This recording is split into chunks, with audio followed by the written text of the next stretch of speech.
I'm Kevin Berger. It's nearly inconceivable, but 1 in 4 women will experience a domestic violence episode at some point in their lives.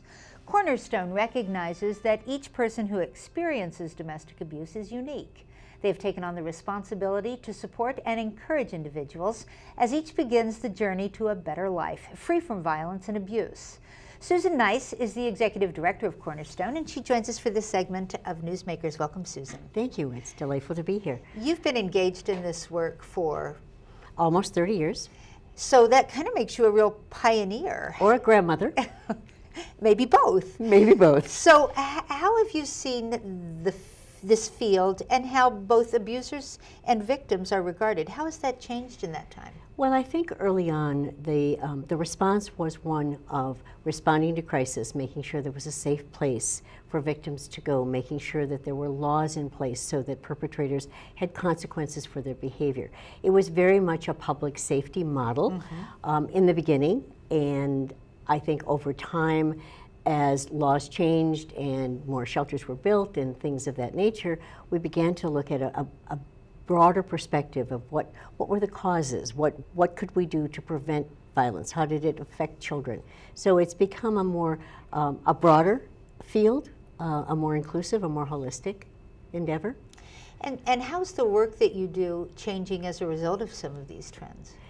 Well, I think that we will always, unfortunately, need to provide those crisis intervention services, but for Cornerstone in particular, it has motivated us to create some innovative services for the family, services at transitional housing. We were the first transitional housing program for battered women and their children. Services for children that are very comprehensive, that aren't just sort of childcare. They're therapy and youth counseling and enrichment and school-based violence prevention. And why is that important, the child focus? Well, I think that once you're an adult, those behaviors are there, and that response to violence has been, you have that as the way in which you have lived your life. And if we really want to make a difference, if we want to end violence or reduce the violence in our culture, we have a very violent culture.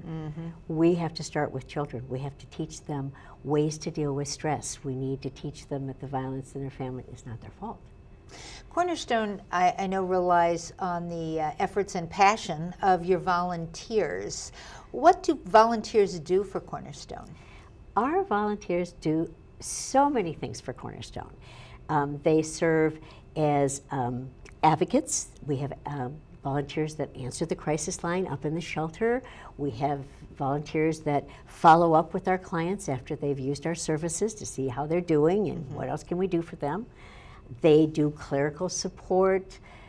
They do a lot of projects. They, come out and help us keep our properties looking great. They do parties for kids. And do you think they find it satisfying?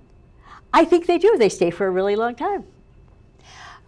With you're retiring, I understand. You talked about doing this for a long time. After 29 years, what is your perspective on this career that you've had working in this field? Oh my goodness. My perspective is I have had the most amazing experience. I have been so incredibly fortunate to be able to do the work with a group of people that are second to none. The staff, our volunteers, our board members. How lucky can one person get? I feel very fulfilled. Well, thank you very much for all the work you have done in the community and for joining us on Newsmakers today. Thank you very much. If you want to learn more about Cornerstone, if you or someone you know needs help, or if you'd like to be involved in their fundraising breakfast that comes up June 24th, cornerstonemn.org. That's it for this edition of Newsmakers. Thanks for joining us.